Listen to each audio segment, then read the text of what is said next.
बिस्मिल्लाहिर्रहमानिर्रहीम। अस्सलाम वालेकुम स्टूडेंट्स, मैं आपको डेटाबेस मैनेजमेंट सिस्टम की क्लास में खुशामदीद कहती हूँ और उम्मीद करती हूँ कि आप सब लोग खैरियत से होंगे। हम आपकी डेटाबेस मैनेजमेंट सिस्टम की बुक का चैप्टर नंबर 8 क्यूरी से रिलेटेड जो है वो कर रहे हैं।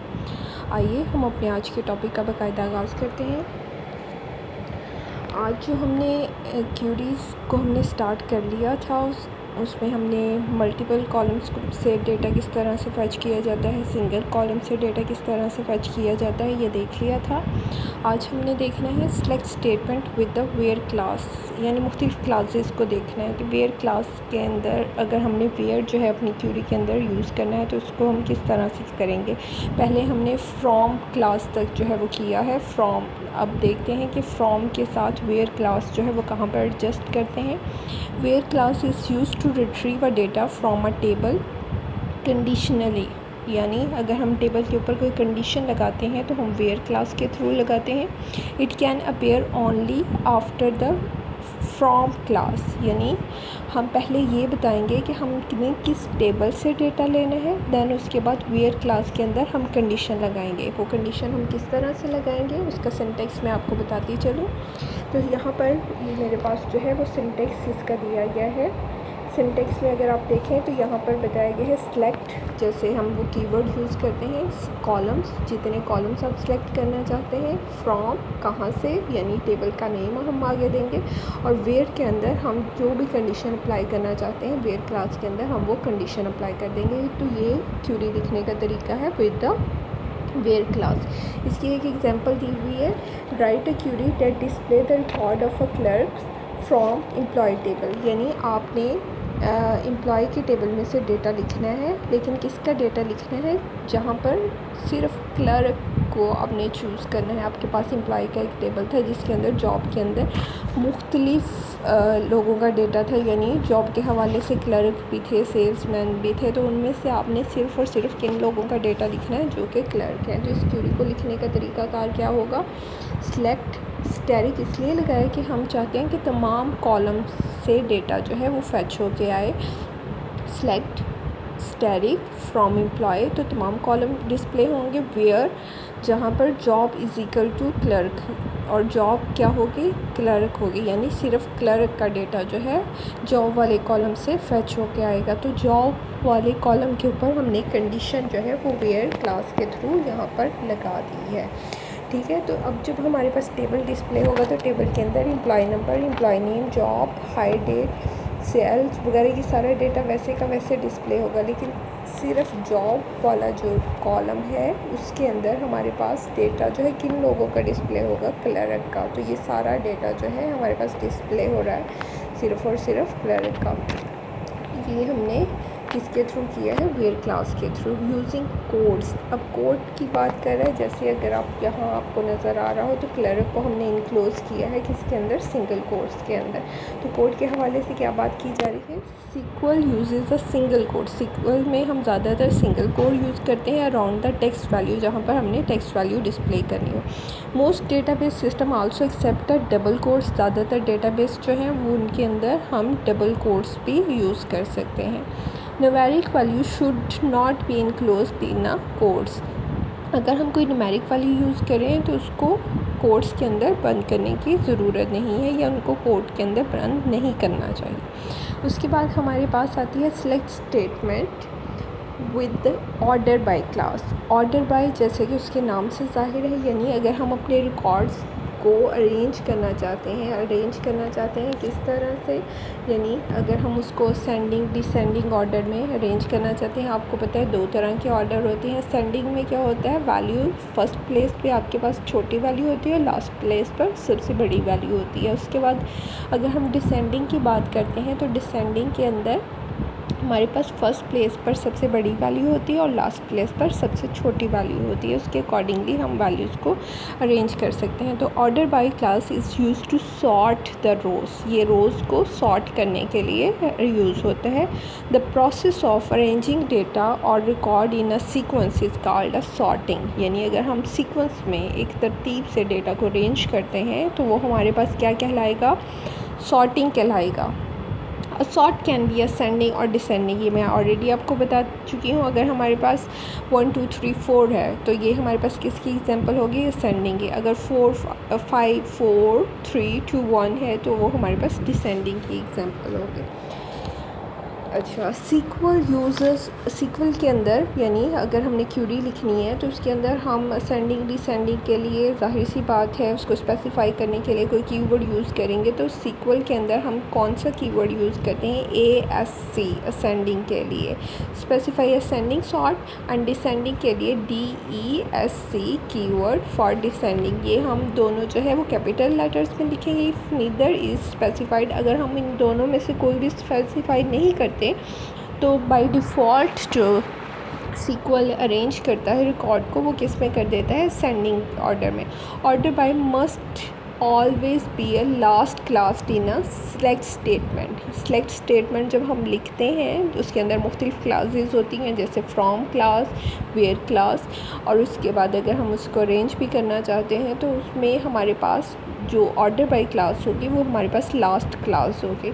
If the record contain a date value, earliest date will appear first. अगर रिकॉर्ड के अंदर डेट का कॉलम है तो सबसे पहली डेट जो है पहले अपीयर होगी। If the record contain a character value, अगर तो करैक्टर वैल्यूज़ हैं तो क्या होगा, it will be sorted alphabetically, तो वो अल्फ़ाबेटिकली जो है वो सॉर्ट होगी। इसी हवाले से हमारे पास यहाँ पर एक एग्ज़ाम्पल जो है वो दी गई है।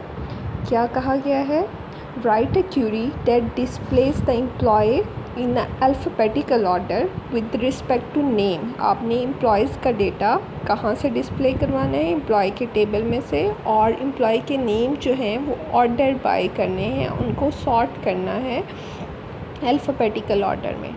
तो इसके लिए हम क्यूरी लिखेंगे सेलेक्ट स्टैटिक। स्टैटिक मैंने आपको बताया था जब आप चाहते हैं कि टेबल में से तमाम कॉलम्स में से डेटा जो है वो फैच होके आए।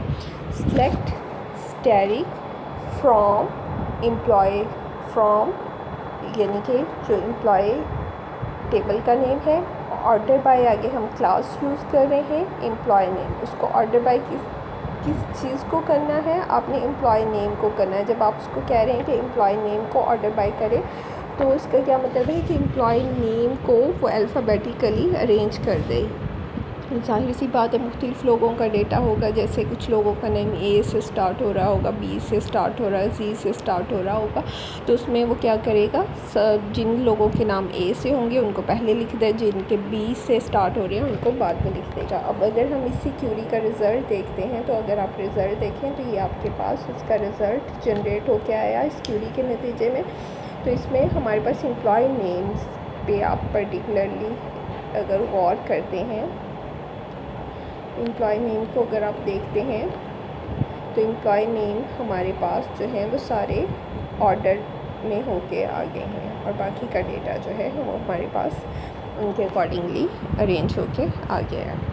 उसके बाद हमारे पास अगर हम नेक्स्ट एग्जांपल को देखने की कोशिश करते हैं तो नेक्स्ट एग्जांपल में हमारे पास बताया गया है, write a query that display the employee name, job and sale column of employee table. अब यहाँ पर उसने बता दिया है, यानी साथ ही ये बता दिया कि ये वाले कॉलम मुझे चाहिए, एम्प्लॉय का नेम चाहिए, जॉब चाहिए, सेल्स का कॉलम चाहिए of employee table in a descending order by sale, और साथ में ये कंडीशन लगाई है कि सैलरी जो है वो किस तरह से डिस्प्ले होनी चाहिए, डिसेंडिंग ऑर्डर में डिस्प्ले होनी चाहिए।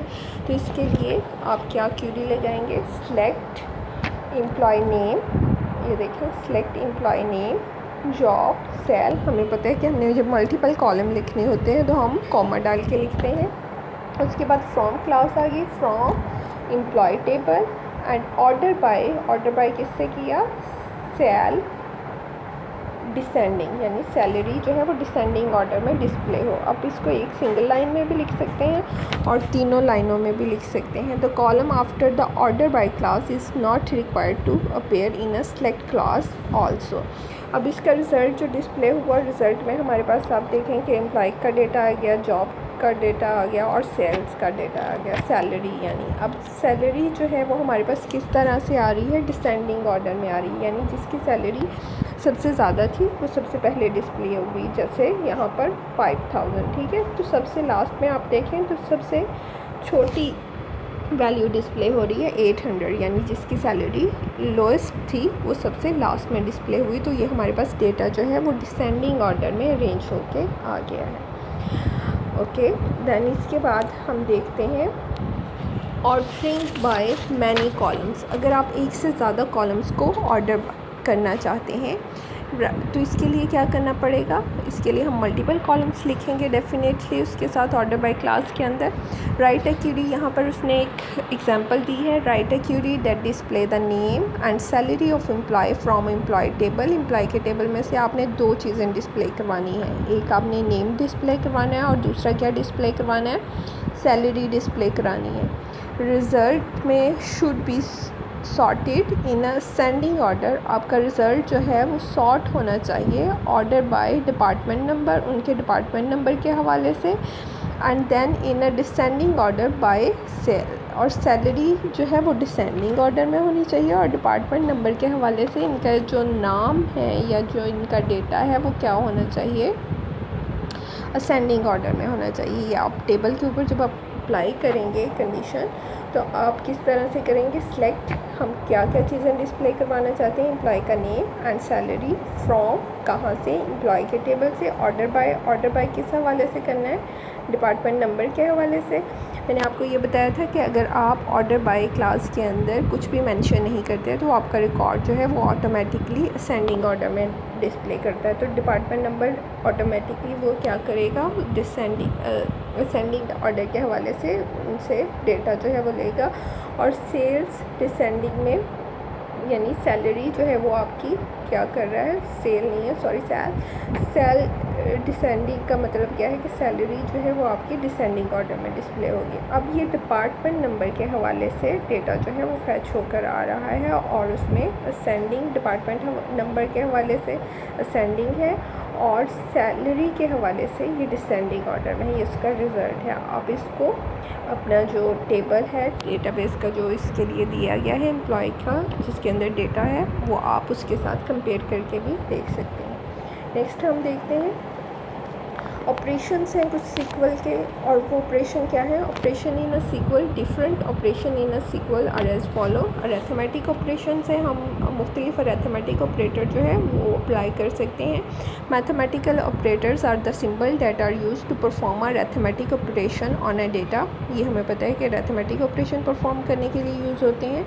An operator is the symbol, operator कोई भी सिंबल होता है दैट परफॉर्म सम ऑपरेशन, जो कोई ऑपरेशन परफॉर्म करता है। तो अब हमारे पास यहाँ पर अरेथमेटिक ऑपरेटर कौन कौन से, प्लस है, माइनस है, मल्टीप्लिकेशन है, डिवीजन है, तो इनको हम यूज़ कर सकते हैं अपनी क्यूरीज़ के अंदर। Write a query that display the employee name, annual salary and commission from a employee table. Employee table के अंदर से आपने क्या क्या डिस्प्ले करना है, एनुअल सैलरी, तो सैलरी को अगर आप मल्टीप्लाई कर देंगे 12 के साथ तो आपकी एनुअल सैलरी जो है वो आ जाएगी। नेक्स्ट आपने कमीशन का जो है वो कॉलम डिस्प्ले करना है और एम्प्लॉय के टेबल में से करना है। तो select employee name, salary multiply by 12 and commission, तो हमारे पास ये उसका आउटपुट जनरेट होके आ जाएगा।